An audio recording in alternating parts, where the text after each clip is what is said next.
Hey YouTube, CatmanAwesome9 here with a deck profile, the deck I'm really proud of. I've tried to take this video a few times, so it's a little bit late, but I'm going to go ahead and give you my locals reports on this deck. This is Dino Glads. The build has changed slightly, ever so slightly, one card between the three times that I've played it and whatnot. I only played it twice, but till now. I played this 2 weeks ago at locals. Topped, came in, technically I split for packs at first, but, went flawless. I actually had the best win-loss. I went 4-0. It's Dino Glads, so that's pretty awesome. And I was running Starlight Road in there then, and I was running Effect Veiler in it the last time I played it, and I went 2-1, cut top 4, and lost because I played the same guy twice in a row, which I think is kind of complete bullcrap. But he's playing Light Sworns, so a loss was expected. There was no way for me to stop that. Anyway, so without further ado, I'm going to go ahead and get started on this, and I'll show you what cards that I've changed in ever since then. So we'll go ahead and get started with this deck. It's a pretty simple deck. It's not that hard to play, and a lot of people are completely confused by it, so I'll try not to be, rude about it, but, I will go to locals and I'm doing things, and people just, ask me questions, after I've done the same thing 4 or 5 times, and they're like, to be honest, I was just letting you do whatever you wanted. I had no idea what you were doing. So, go ahead. 2 Laquari. He really is not necessary at 3. He's a little bit more consistent at 3, but you don't really need it. He's great at 2, though. And then your 1-0s on your Gladiator Beasts, Murmillo, Enrediari, Equest, Hoplamus, Secutor, Darius, and Bestiari. The only reason you have one of Bestiari is at 1. So, something to note, this deck has actually been touched by ban lists, which is crazy to me, but I guess it's not if you really look at old meta. But so, to explain before I get into this, because the biggest question people would ask me is, what does tagging mean? And for those of you who've played Gladiator Beasts, I'm pretty sure you understand the term. But for people who don't know, I call it tagging. That's when you attack with a Gladiator Beast, every Gladiator Beast effect monster has this text that if it does battle, you can put it back in your deck and bring out another one. And then they have usually an effect that activates based on if they're a special summoned by the effect of a Gladiator Beast monster or not. So, I call that tagging. So, Bestie attacks, tags for the Laquari. That's what I say. So, and people were confused by that. Clear that up. I hope that helps clarify anyone who doesn't know what that is. Moving on, 3, Test Tiger. You want to talk about insane consistency on your effects activating? Test Tiger is your man.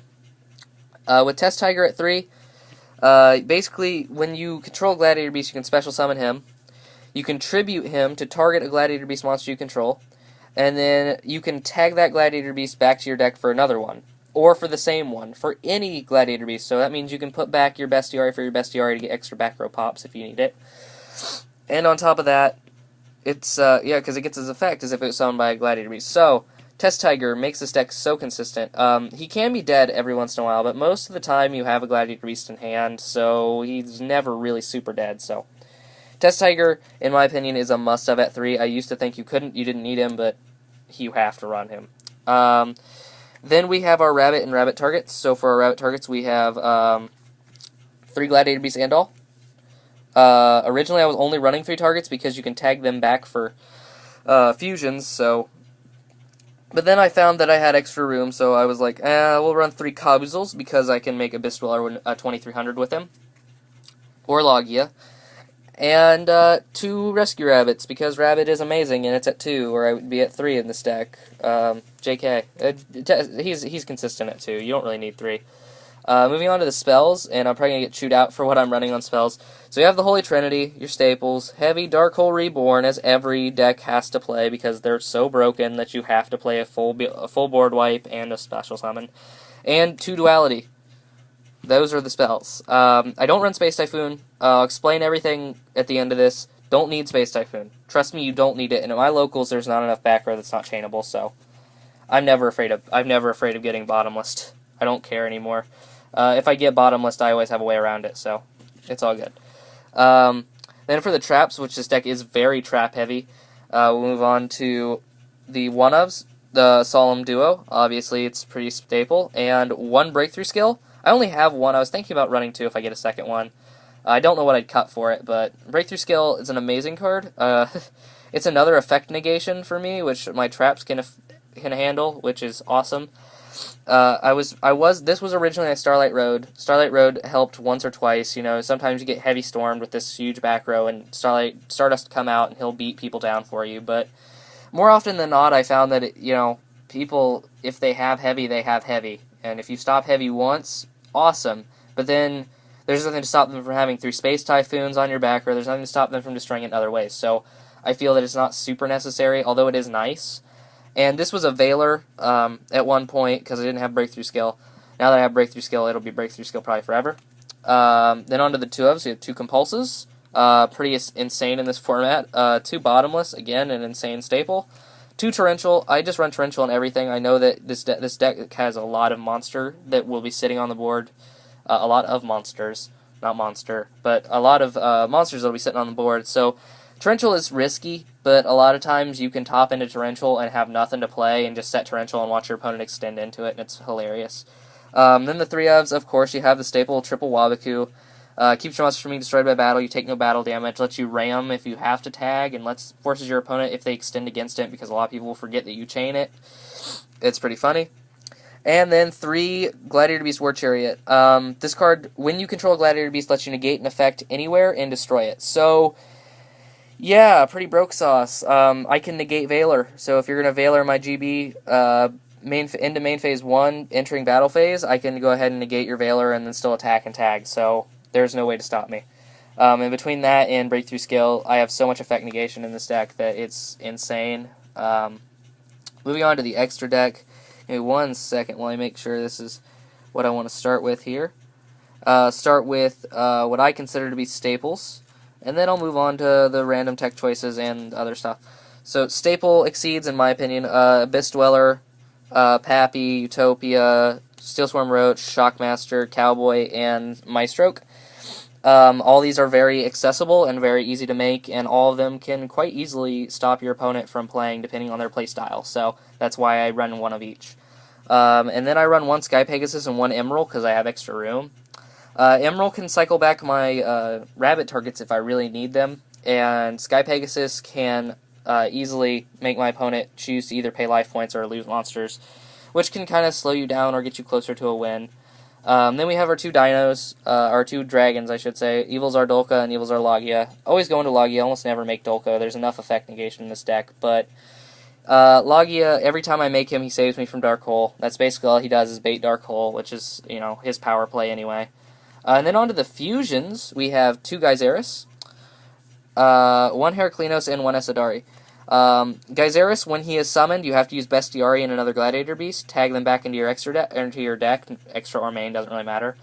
And then you get to pop 2 cards, and when he attacks, he can tag on main phase 2, or into battle phase, for 2 different Gladiator Beasts that are not Bestiari, so pretty awesome.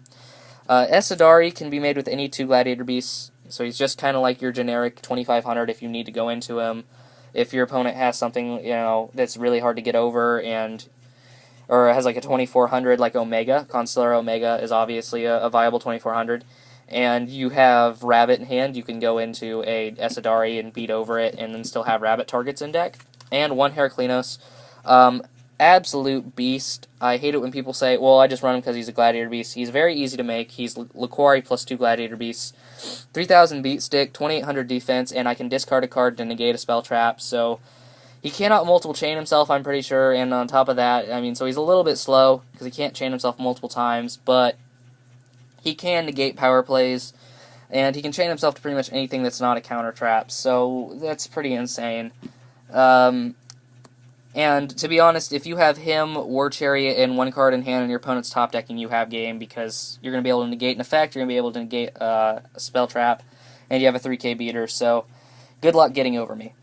To explain some of the things, what was I going to explain? I was going to explain some things now, and I'm starting to forget what they were. A lot of this deck is a control lockdown. It's not really a lockdown, but more of just a control beat deck. It just doesn't do things, you know what I'm saying? If you compare this to other control decks, It's not so stall, it's not so burn, it's not so annoy the crap out of people, it's more just beat them down and they don't know what's going on because they've never seen this deck before. Which is kind of sad because I feel like this deck easily could have dominated a format with Bestie at 2, but Bestie will be probably at 1 forever. What was it? I was going to explain my reasons for my 1-ofs and my 2-of Laquari. Originally, if you have watched any of my older videos with Gladiator Beasts being talked about, I was running, see here, where is it? Yeah, in 2 Laquari. He'll go over here. How about that? Laquari goes over there, and then Murmillo goes up here, and then that's Bestiari down there. There we go. Now you can see all the Gladiator Beasts. Originally, if you remember, I was running 2 Darius, 2 Equest, and the 3rd Laquari. Now, originally I was running these because Darius reborns one of your Gladiator Beasts when you tag into him, so he makes rank 4 plays. Equest gets back your War Chariots so that you have more effect negation. And Laquari can just straight up become a 2100 and beat over things. But I still felt that with this at 3 plus 2 Searchers, the deck was too much. You didn't need your Gladiator Beasts in your hand that often, and you were always going to draw into them, and you never wanted, like, you never want to draw these ones. You never want to draw Secutor, Bestiari, Murmillo, or Rediari. You don't even really want to draw Hoplamus, but at the same time, he's not really good in your deck either. He's just kind of an just in case kind of deal. So you never want to draw these 4 because all their effects, like Secutor only activates when he's tagged by a Gladiator Beast, and when he's attacked, he special summons too.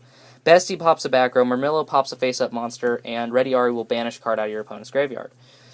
You don't want to draw these because they're all either too low attack or don't get their effects. Secutor can't even tag himself back in, so he's completely dead unless you have Test Tiger.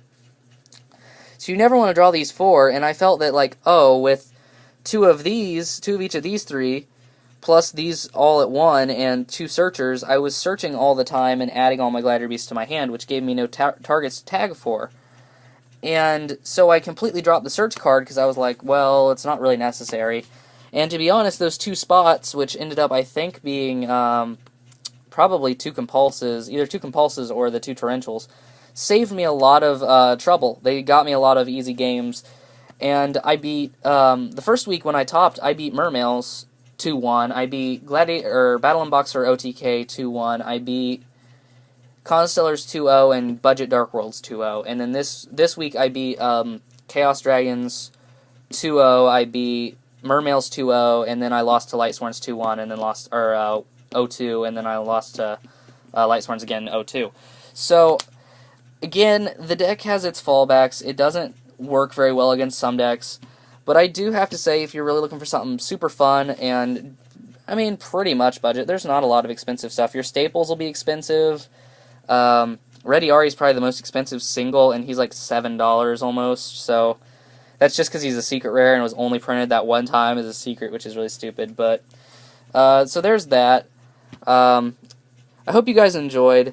Doing this in a different spot. I hope it looks better. I hope the quality is much nicer.